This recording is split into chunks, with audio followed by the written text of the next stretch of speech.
Hello guys, good morning and happy Saturday po sa ating lahat. Happy weekend. So for today's video, ayan, magtanim tayo ng ating mga orchids. Kaso lang, paano tayo makatanim kasi wala tayong kahoy.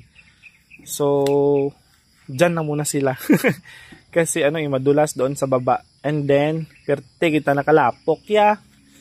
So, kay grabe ang ulan doon sa Malungon kahapon, ay kagabi gali. So, behave, anay tasubong kay kung maulanan, way patanaayo sa aton ng hubak, impas gini.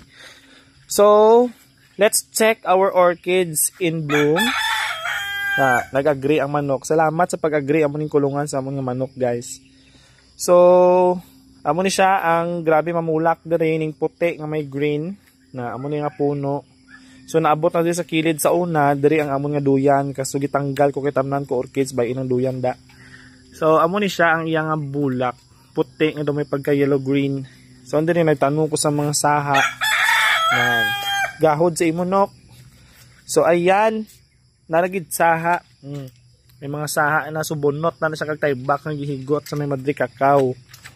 Wala damuon ta kapananom. Tapos, amuhunas ni pagtanom kaya magrawasan ng iyang mga saha sa may kilid.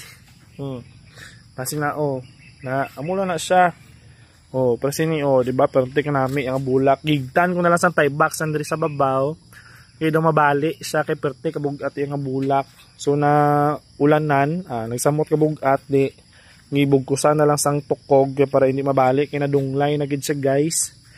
So amo na iyang bulak. Dagko niya nga petas actually na puti tapos may pink-pink pagi sa tunga. Baw. Sige. So, bus-busin ta na, maglibot-libot kita diri sa aton nga orchidan.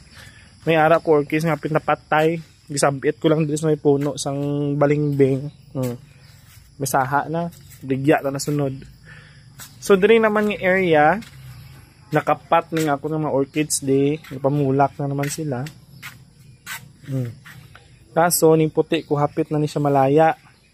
So kay kulang ang init, ba ang pamulak sa akong banda di is puro itlog. Diyan ka mo kita sang banda nga bulak niya puro itlog, di ba? So yung nga puti bakas mamulak. Kani nami puno yung bulak. Gamay lang puno ya, bro. Nan. Nami bulak niya patapos na ni. Gamay ya puno pero dagko ya petas. Na. Bala gamay ang puno, no. Wala lang na siya. Okay, hala, gataligsik gaulan. So hindi na ito magawas kasi ma-award na kay mother ta karon. So diri na lang to sa may araw na may mga spike na naman. Papasilong kita kay aga pa sige na ka ulan. So sige lang next time maglibot-libot ta ka magtanaw-tanaw sa mga bulak sang aton orchids. So that's all for now. Goodbye.